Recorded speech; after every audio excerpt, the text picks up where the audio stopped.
नमस्कार मित्रांनो, मराठी माणूस प्रदीप.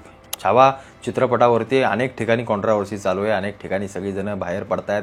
कोण चुकीचं म्हणतंय, कोण बरोबर म्हणतंय, कोण त्यातल्या चुकाच दाखवते. ते डान्सच कसा केला, मग ते हिंदवी शब्द का नाही वापरला, मग हेच का नाही, मग तेच का नाही. या सगळ्या गोष्टी होत असताना अनेकांच्या रिएक्शन मी पाहत होतो. अनेक जण त्याच्यावरती रिएक्शन देत होत्या. मी देखील त्या न्यूज 18 लोकमतवरती बोलायला गेलो होतो. म्हटलं आपली भूमिका मांडावी, ज्याला काय असेल ते असेल स्पष्ट बोलावं. माझ्या भूमिका मी मांडल्या. म्हटलं चांगला चित्रपट येतोय, यातल्या चुका अगदी एवढ्या मोठ्या चुका नाही आहेत की त्या अगदी ठळक केल्याच पाहिजेत. ठीक आहे, चालून जातात. अगदीच मोठ्या एवढ्या चुका नाही आहेत. काय असतील तर त्या चित्रपटामध्ये आपण काढू. पण हा चित्रपट चांगला येतोय बाबांनो, चालू द्या, जाऊ द्या, सगळ्या तरुणांपर्यंत पोहोचू द्या.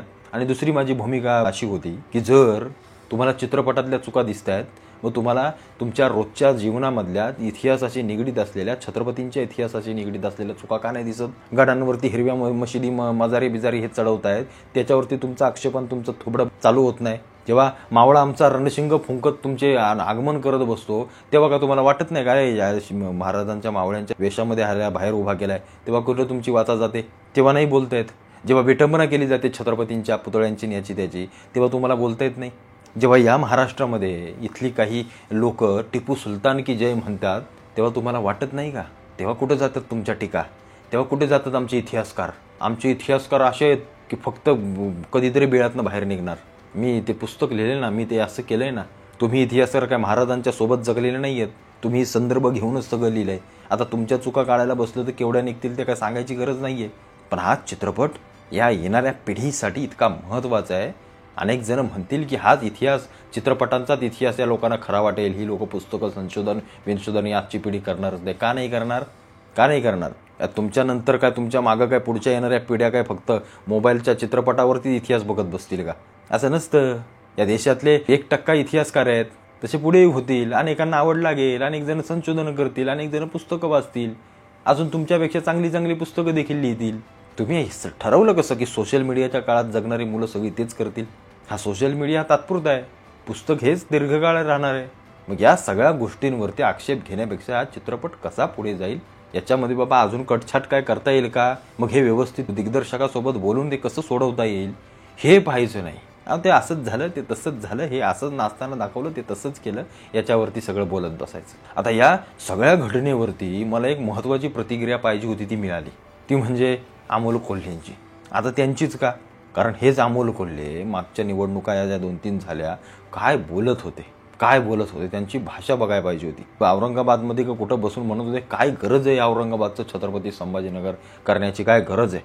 हे अमोल कोल्हे महाराजांच्या भूमिका करतात. आणि हे लेफ्टिस्ट डाव्या विचारसरणीची लोक या डिरेक्टरना, दिग्दर्शकांना सांगतात, ज्या छावा बनवला या आताचा, त्यांना सांगतात की पैशाच्या त्या लिबर्टीसाठी याच्यासाठी यांनी चित्रपट फक्त बनवले. मग माझा प्रश्न आहे, अमोल कोल्हेंनी केलेले चित्रपट, केलेल्या मालिका, केलेल्या भूमिका ह्या कशासाठी केल्या?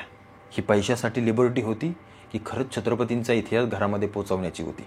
मग हे अमोल कोल्हे निवडणुकांमध्ये अगदी आज छत्रपती संभाजीनगरच नको, मग काहीच गरज आहे, म्हणजे अगदी अप्रत्यक्षरित्या त्या सगळ्या गोष्टीला विरोध करणं. का आता पक्षाची विचारधारा तशी आहे, कारण ते शरद पवारांच्या पक्षात आहेत. तिथं हिंदुत्व डायरेक्ट बोलता येणार नाही तसं.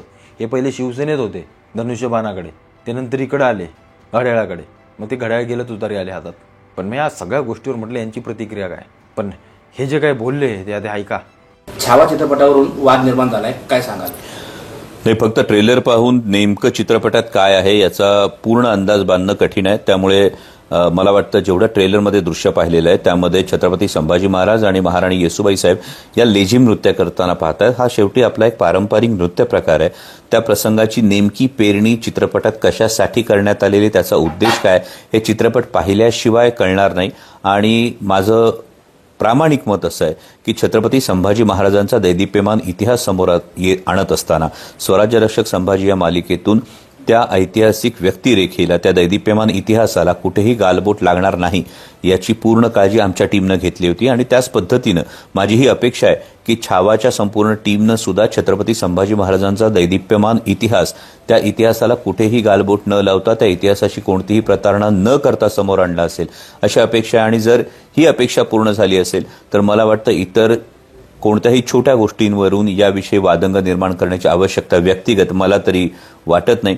परंतु नक्कीच आपला दैदिप्यमान इतिहास हा हिंदी चित्रपटाद्वारे इतक्या मोठ्या प्रमाणावर जर देशभर आणि जगभर जात असेल आणि तो योग्य पद्धतीने जात असेल तर त्यावर आक्षेप घेण्यापेक्षा त्याला पाठिंबा देणं हे तितकंच गरजेचं आहे असं माझं प्रामाणिक मत आहे, जेणेकरून आपला इतिहास हा आणखी दिमागदार पद्धतीनं जगासमोर मांडला जाईल. हे बोलल्यानंतर जरा असं मनाला वाटलं की अमोल कोल्हे साहेब आहेत, ते खासदार आहेत, ती काही छोटी गोष्ट नाहीये. एक लोकप्रतिनिधी आहेत, त्यांना मान देणे आपलं कर्तव्य आहे. त्यांनी अनेक भूमिका चांगल्या केल्यात. नाही भूमिकेसाठी माझा कधीच त्यांना विरोध नसेल. निश्चित उत्तम भूमिका करणारा अभिनेता आहे. पण अमोल कोल्हे साहेब, तुम्ही जागा चुकलाय. तुम्ही अशा विचारसरणीच्या पक्षांमध्ये आहात किंवा राजकीय त्या विचारसरणीमध्ये आहात जिथं छत्रपती आणि हिंदू आणि हिंदुत्व आणि छत्रपतींचा इतिहास सामावला जाणार नाही. तिथं शाहू फुले आंबेडकर. त्याच्यामुळं यावेळेला अमोल कोल्हे खरं बोलले असं मी म्हटलोय, पण माझी एक विनंती आहे त्यांना की कोल्हे साहेब त्या विचारसरणीच्या पक्षातून बाहेर या. कारण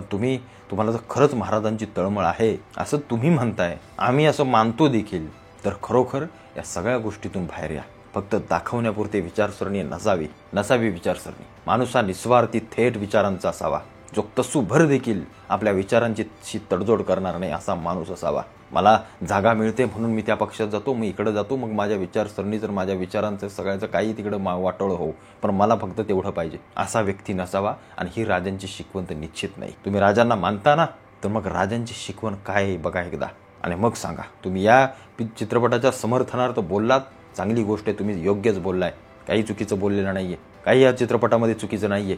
अजून चित्रपट यायचा, 1-2 चुका असतील तर त्या निश्चित चुकीच्या समजू आपण, पण बाकी अशा मोठ्या चुका दाखवण्यासारखं काहीही नाहीये, काहीही निश्चित काही नाहीये. पण तुम्ही बोललात तसेच पुढे या, चांगल्या हिंदुत्ववादी विचारसरणीकडे या. हा महाराष्ट्र, हा देश तुम्हाला निश्चित डोक्यावरती घेईल. एवढंच मला फक्त तुम्हाला सांगायचंय.